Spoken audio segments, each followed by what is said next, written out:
أعوذ بالله من الشيطان الرجيم. بسم الله الرحمن الرحيم.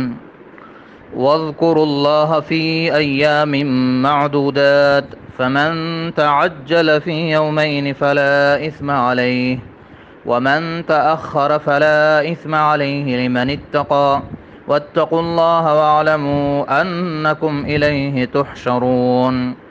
ومن الناس من يعجبك قوله في الحياة الدنيا ويشهد الله على ما في قلبه وهو ألد الخصام. صدق اللہ العظیم.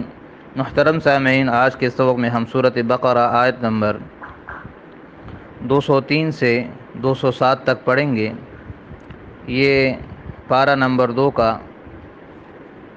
رکوع نمبر 9 ہے. اللہ ارشاد فرماتا ہے، وَاذْكُرُوا اللَّهَ، اے مومنو اللہ کو یاد کرو، اللہ کا ذکر کرو، فی ایام معدودات، شمار کے چند دنوں میں. معدودات جمع معدودہ، گنے چنے شمار کے چند دن. فمن تعجل، سو جو کوئی جلدی کرے، فی یومین، 2 دنوں میں، فلا اثم علیہ، تو کوئی گناہ نہیں ہے، علیہ اس پر، اس جلدی کرنے میں. ومن تأخر، اور جو تاخیر کرے یعنی 2 کے بجائے 3 دن تک رہے، فلا اثم علیہ، تو اس تاخیر میں بھی اس پر کوئی گناہ نہیں ہے. لمن اتقى، یہ اس کے لیے ہے جو اللہ سے ڈرے. واتقوا اللہ، اور تم سارے اللہ سے ڈرتے رہو. وَاعْلَمُوا، اور جانو، انکم، کہ تم سب، الیہ، اسی ہی کی طرف، تحشرون، جمع کیے جاؤ گے یعنی قیامت کے دن.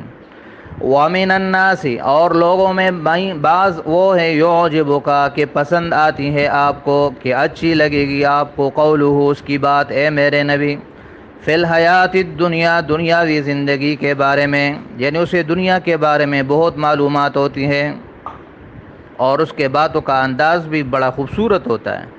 وَيُشْهِدُ اللَّهَ، اور وہ گواہ بناتا ہے اللہ کو، عَلَى مَا فِي قَلْبِهِ، اس چیز پر جو اس کے دل میں ہے. وَهُوَ أَلَدُّ الْخِصَامِ، اور وہ سخت جھگڑالو ہے. الد اس میں تفضیل ہے، خصام بہت زیادہ جھگڑنے والا. وَهُوَ أَلَدُّ الْخِصَامِ، اور وہ بہت زیادہ جھگڑالو ہے. مراد منافق ہے، یہ اس کی صفات ہے. وَإِذَا تَوَلَّى، اور جب وہ منہ پھیرتا ہے، یا جب وہ کسی جگہ کا اقتدار اور لیتا ہے اور حاکم بنتا ہے. سعیٰ فی الارض، تو کوشش کرتا ہے زمین میں، لیفسد فیہا، کہ اس میں فساد پھیلائے. ویہلک الحرث، اور ہلاک کرے، الحرث فصل کو، والنسل، اور مال مویشی کو. واللہ لا یحب الفساد، اور اللہ فساد کو پسند نہیں کرتا. وَإِذَا قِيلَ لَهُ اتَّقِ اللَّهَ، اور جب اس سے کہا جاتا ہے، اذا قیل، جب کہا جاتا ہے، لہو، اس سے، اتق اللہ، کہ اللہ سے ڈرو. اخذتہ العزت، تو پکڑ لیتی ہے اس کو اس کا غرور، بالاثم، گناہ پر.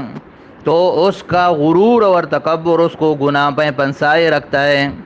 فحسبہ جہنم، پس کافی ہے اس کے لیے، فحسبہ، پس کافی ہے اس کے لیے، جہنم و جہنم. وَلَبِئْسَ الْمِہَادُ، اور کیا ہی برا ٹھکانہ ہے یہ جہنم. وَمِنَ النَّاسِ، اور لوگوں میں، من، بعض ایسے ہیں، یشری، جو بیچ دیتا ہے، نفسہ، اپنا آپ، ابتغاء مرضات اللہ، اللہ کی رضا حاصل کرنے کے لیے، ابتغاء، حاصل کرنے کے لیے، مرضات اللہ، اللہ کی رضا. واللہ رؤوف، اور اللہ بہت زیادہ شفیق ہے، بالعباد، ایسے بندوں پر. محترم سامعین، پہلی آیت میں حج سے متعلق آخری حکم بیان کیا گیا ہے. اس سے پہلے بھی حج کے مختلف احکام، وقوف عرفہ اور وقوف مزدلفہ اور مینا میں جانا اور طواف، اور پھر مختلف قسم کی دعائیں، اور حج کے مہینے کتنے ہیں، اور حج کے متعلق ممنوعات، وہ ساری باتیں بیان کی گئی. اب حج سے متعلق آخری حکم یہ ہے کہ اللہ کا ذکر کرو شمار کے چند دنوں میں. ایام معدودات یہاں پر لفظ آیا ہے، اس سے مراد ایام تشریق ہے، بقول عبداللہ ابن عباس رضی اللہ تعالیٰ عنہ.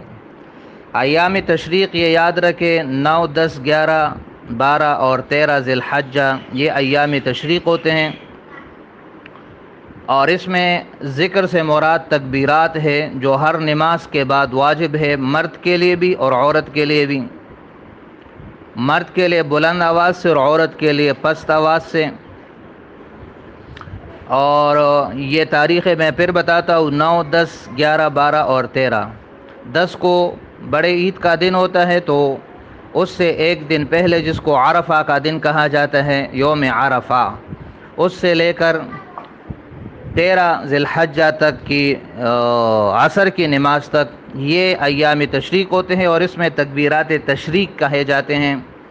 تکبیرات تشریق ہے اللہ اکبر لا الہ الا اللہ اللہ اکبر وللہ الحمد۔ یہ حاجی بھی پڑھتے ہیں اور یہاں عام مسلمان بھی پڑھتے ہیں، یہ واجب ہے مرد عورت دونوں پر۔ تو یہاں ذکر اللہ سے مراد خصوصاً یہی ہے، اور باقی اس کے علاوہ اور اذکار بھی نماز کے بعد چلتے پھرتے حاجی پڑھتے ہیں، وہ بھی اس میں آ جاتے ہیں۔ آگے ہے کہ جو 2 دن میں جلدی کرے اس پر بھی گناہ نہیں، جو تیسرے دن کے لیے تاخیر کرے اس میں بھی گناہ نہیں۔ اس سے کیا مطلب، اس سے کیا مراد؟ اس سے مراد رمی جمرات ہے، یعنی شیطانوں کو کنکریاں مارنا ہے۔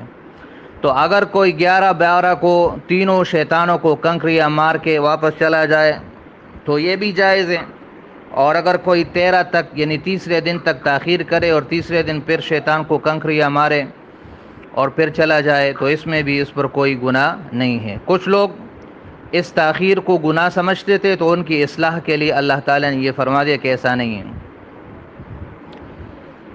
آگے آیت نمبر 204، 205 اور 206، یہ 3 آیتیں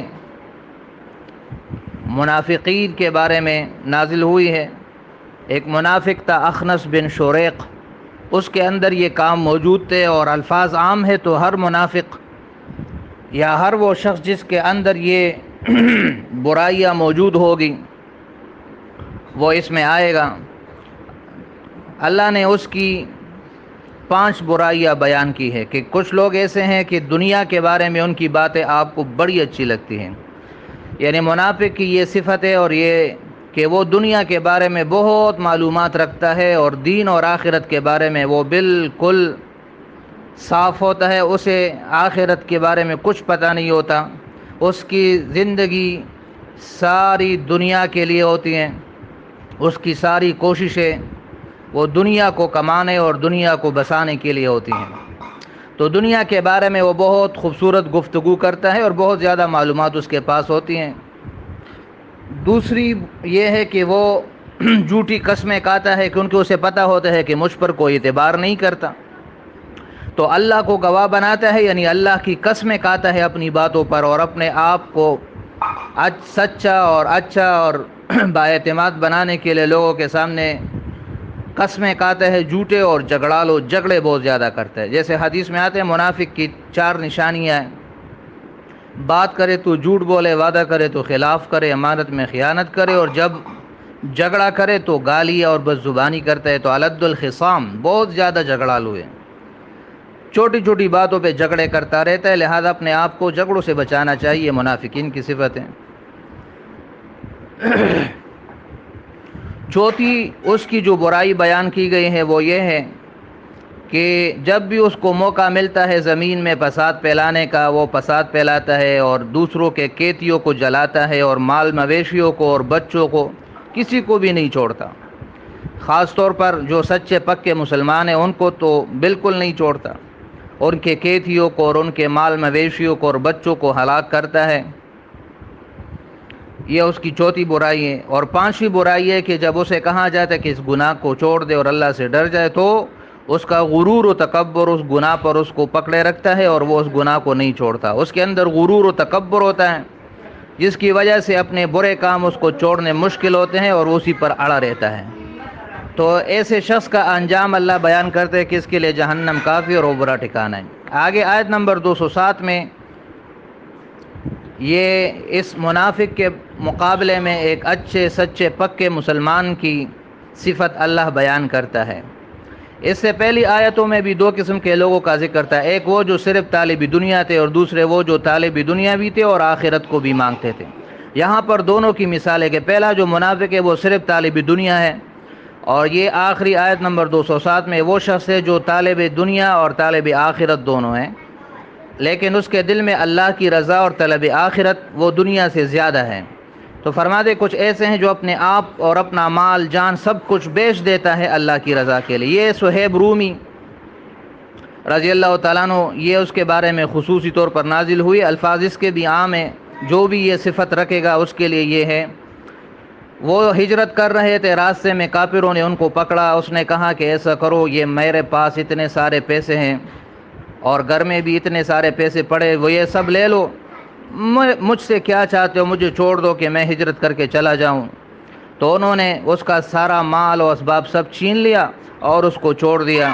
تو اللہ تعالیٰ نے اس کی تعریف بیان فرما دی کہ کچھ ایسے بھی ہیں جو اللہ کی رضا کے لیے اپنا سارا مال اسباب سب کچھ بیچ دیتے ہیں اور اللہ کی رضا حاصل کرنے کے لیے، ہجرت کے لیے اور پیغمبر کو راضی کرنے کے لیے اپنا سب کچھ قربان کرنے کے لیے تیار رہتے ہیں۔ تو اللہ فرماتے ایسے بندوں پر میں بڑا مہربان، بڑا شفیق اور ان کے لیے بڑا نرم دل ہوں، اور یہ جو کچھ انہوں نے بیچ دیا اللہ اس سے بہتر ان کو عطا کرے گا۔